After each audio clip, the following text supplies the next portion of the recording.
Hello everyone, आप सभी का स्वागत है आरटी स्टडी क्लासेस में। आज हमारी चाइल्ड डेवलपमेंट की फर्स्ट क्लास है जिसमें हम अमेरिकी वैज्ञानिक थार्नडाइट के सिद्धांतों को जानेंगे। ठीक है, हम अपने आने वाले सीटेट की तैयारी कर रहे हैं जिसमें थार्नडाइट का सिद्धांत बहुत महत्वपूर्ण है। ठीक है, और इस वीडियो को पूरा देखिए, प्लीज़ लाइक और सपोर्ट कीजिए, तभी आपको समझ आएगा। पूरा देखने से समझ आएगा और लाइक सपोर्ट आप प्लीज़ कीजिए। ठीक है, सिद्धांत की ओर आगे बढ़ते हुए हम जैसे कि हर किसी का एक निकनेम होता है, वैसे ही इस सिद्धांत के अन्य नाम भी है जिसे एग्जाम में पूछा जाता है कि इस सिद्धांत को और किस नाम से जाना जाता है, या उस नाम को दे देते हैं और पूछा जाता है कि यह सिद्धांत किसने दिया।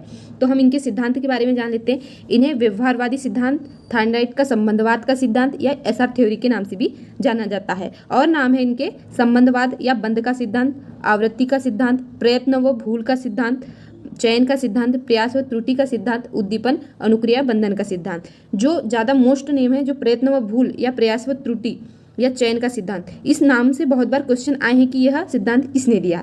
ठीक है, अब हम थार्नडाइट के बारे में जान लेते हैं कि वो कहाँ के वैज्ञानिक है। यह अमेरिकी वैज्ञानिक है जिन्होंने सबसे पहले पशुओं पर प्रयोग किया था। ठीक है, ये भी कई पूछा जा सकता है कि वह कौन से वैज्ञानिक है जिन्होंने सबसे पहले पशुओं पर प्रयोग किया था। वो हमारे थार्नडाइट है। ठीक है, जैसे कि आपको पहले ही बता दिया, इसे एसआर सिद्धांत के नाम से भी जाना जाता है। ठीक है, और इस सिद्धांत का प्रतिपादन 1913 में किया गया था। किसके द्वारा किया गया था? थार्नडाइट के द्वारा किया गया था। ठीक है, और कुछ मोस्ट इम्पॉर्टेंट ये है शब्द है जो आपके लिए इस सिद्धांत में जानना बहुत ज़्यादा जरूरी है। पहले थार्नडाइट का बुक का नेम एजुकेशनल फिजियोलॉजी है। अगर आपसे कभी एग्जाम में पूछा जा भी सकता है ये क्वेश्चन कि थार्नडाइट ने कौन सी बुक लिखी थी। ठीक है, हमारे दो ऐसे शब्द हैं जो इस सिद्धांत में उपयोगी है। पहला है हमारा उद्दीपक, दूसरा है अनुक्रिया। उद्दीपक को हम स्टिमुलस कहते हैं इंग्लिश में, और अनुक्रिया को रिस्पॉन्स कहते हैं। ठीक है, अब हमारा उद्दीपक होता क्या है? वह वस्तु या स्थिति जो किसी भी व्यक्ति को कार्य करने के लिए प्रेरित करती है, उसे उद्दीपक कहते हैं। जैसे भोजन या पानी या लक्ष्य। जैसे कि आप आमतौर पे अपने कभी महसूस किया होगा, आप कभी या आपके सामने अगर 4 लोग बैठे हो और कभी वो या आपके सामने कोई दुकान से गुजर रहे हो और वहाँ अच्छी अच्छी गुलाब जामुन, जलेबी रखी हो और आपकी फेवरेट हो, तो कहीं ना कहीं वो आपको अपनी ओर मतलब खींचती है और आपके मुंह में अचानक पानी आ जाता है कि नहीं? तो वो आपको प्रेरित कर रही है ना अपने लिए। वैसे ही यह उद्दीपक का कार्य करता है। या दूसरा एग्जांपल देख लो, अगर आपके अड़ोस पड़ोस में अगर कोई अच्छा पढ़ता बच्चा है और वो अच्छे पोस्ट पे जॉब ले लेता है, तो आप कहीं ना कहीं उससे प्रेरित होते हैं। ठीक है, कि हमको भी ऐसे ही करना है। तो ये हमारा एक उद्दीपक है जो हमें प्रेरित करता है उस वैसे होने के लिए। ठीक है, जैसे भोजन या पानी या लक्ष्य जैसे कि हम कई बार अपने लक्ष्य के लिए प्रेरित होते हैं और बेहद मेहनत करते हैं। ठीक है, दूसरा है हमारा अनुक्रिया। उद्दीपक के अनुसार किया जाने वाला कार्य अनुक्रिया करते। अब हम उस लक्ष्य को पाने के लिए जिस प्रकार की हम मेहनत कर रहे हैं या जो क्रिया कर रहे हैं वो हमारी अनुक्रिया है। ठीक है, जैसे कि भोजन हमारा उद्दीपक हो गया। अब भोजन को खाना या पानी को पीना या अपने लक्ष्य को प्राप्त करना, ये हमारी अनुक्रिया हो जाती है। आपको समझ आ गया होगा, इतना डिटेल में मैंने आपको बता दी। ठीक है, अब हमारा है थार्नडाइट ने अपने सिद्धांत में बोला क्या है या उन्हें किस पे प्रयोग किए हैं। जो बहुत बार क्वेश्चन पूछा जाता है कि थार्नडाइट ने अपने सिद्धांत में किस पे प्रयोग किए हैं या प्रयोग में किस पे प्रयोग किए हैं, तो वो है हमारा बिल्ली। ठीक है, और बहुत सारे पशु पक्षी है जिसमें उन्होंने अपना प्रयोग किया है। थार्नडाइट एक अमेरिकी वैज्ञानिक थे जिन्होंने बिल्ली, चूहा, मछलियों तथा मुर्गियों के ऊपर अनेक प्रयोग करने के उपरांत संबंधवाद या अर्थात उद्दीपक अनुक्रिया सिद्धांत सीखने के नियमों का प्रतिपादन किया। ठीक है, अब इनके सिद्धांतों को और डिटेल में जान लेते हैं। थार्नडाइट का मुख्य प्रयोग एक भूखी बिल्ली के ऊपर था।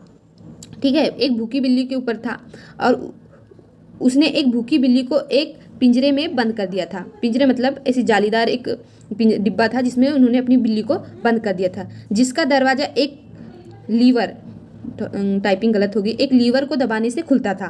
ठीक है, पिंजरे के बाहर एक तस्करी में उसने मछली का मांस इस प्रकार रखा कि बिल्ली को वह दिखे भी और उनके वो सुगंध भी कर सके।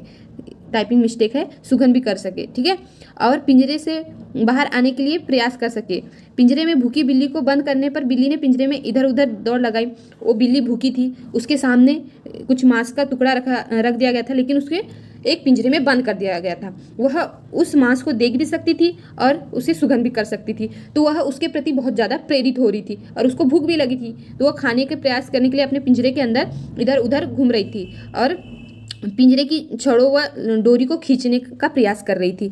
तो अचानक प्रयास करते करते अनजाने में वो लीवर को दबाने में सफल हो गई, क्योंकि उस लीवर से ही उस पिंजरे का खिड़की खुलती थी। ठीक है, तो पिंजरे का दरवाजा खुल गया, बिल्ली बाहर आकर भोजन खा ली। उस और थांडाइट ने तुरंत शीघ्रता से अपने दूसरे प्रयास के लिए बिल्ली को पुनः पिंजरे में बंद कर दिया। ठीक है, उसने दूसरे बार अपना भोजन सामने रखा और पहले से थोड़ा जल्दी लीवर, ठीक है, दूसरी बार रखा और बिल्ली वैसे ही इधर उधर हुई, लेकिन उसने जो पहले उसने प्रयास करी उससे कम समय में उसने लीवर पे अपना पैर रख चुकी थी, दबा चुकी थी और पिंजरे का दरवाजा खोलने में वो सफल हो गई। ठीक है, थार्नडाइट ने देखा कि कुछ प्रयासों के बाद बिल्ली अनावश्यक तथा अवांछित क्रिया को कम करने लगी। मतलब वो इधर उधर दौड़ना, डोरी को खींचना सब बंद करने लगी या कम करने लगी और शीघ्रता से लीवर को दबाकर पिंजरे का दरवाजा में निपुण हो गई।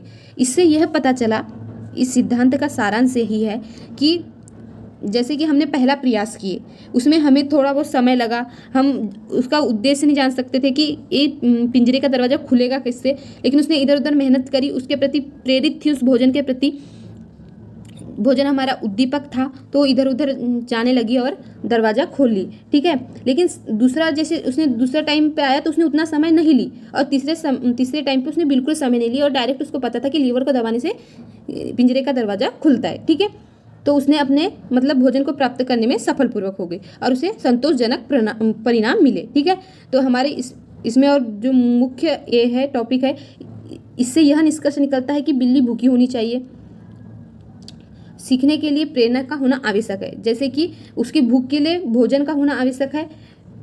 अब ये मेरी फर्स्ट क्लास है थ्योरी की, इसलिए थोड़ी बहुत टाइपिंग मिस्टेक हो सकती है, तो प्लीज़ माफ़ कीजिएगा। सीखने के लिए प्रेरणा का होना आवश्यक है। हमारे फर्स्ट बात तो ये होनी चाहिए कि बिल्ली हमारी भूखी होनी चाहिए। मतलब हमको भी अगर हम किसी चीज़ के लिए प्रेरित होते हैं तो हमको पहले से उस चीज़ की लालसा होनी चाहिए। अगर सरल शब्दों में बोला जाए तो बिल्ली की भूख को संतुष्ट करने के लिए भोजन का होना भी जरूरी है। जैसे कि किसी चीज़ को पाने के लिए हो रहे हैं तो उसके लिए प्रेरणा होना भी बहुत ज़्यादा जरूरी है, जो पुनर्बलन का कार्य करती है। आजकल मोटिवेशनल स्पीकर होते हैं जो हमको पुनर्बलन देते हैं, हमको मोटिवेट करते हैं। उसी प्रकार भोजन बार बार हमें बिल्ली को मोटिवेट कर रहा था कि वो उसको खाने जाए और वो कोशिश में सफल हो गई। ठीक है, थार्नडाइट के सीखने के मुख्य नियम 3 प्रकार के हैं।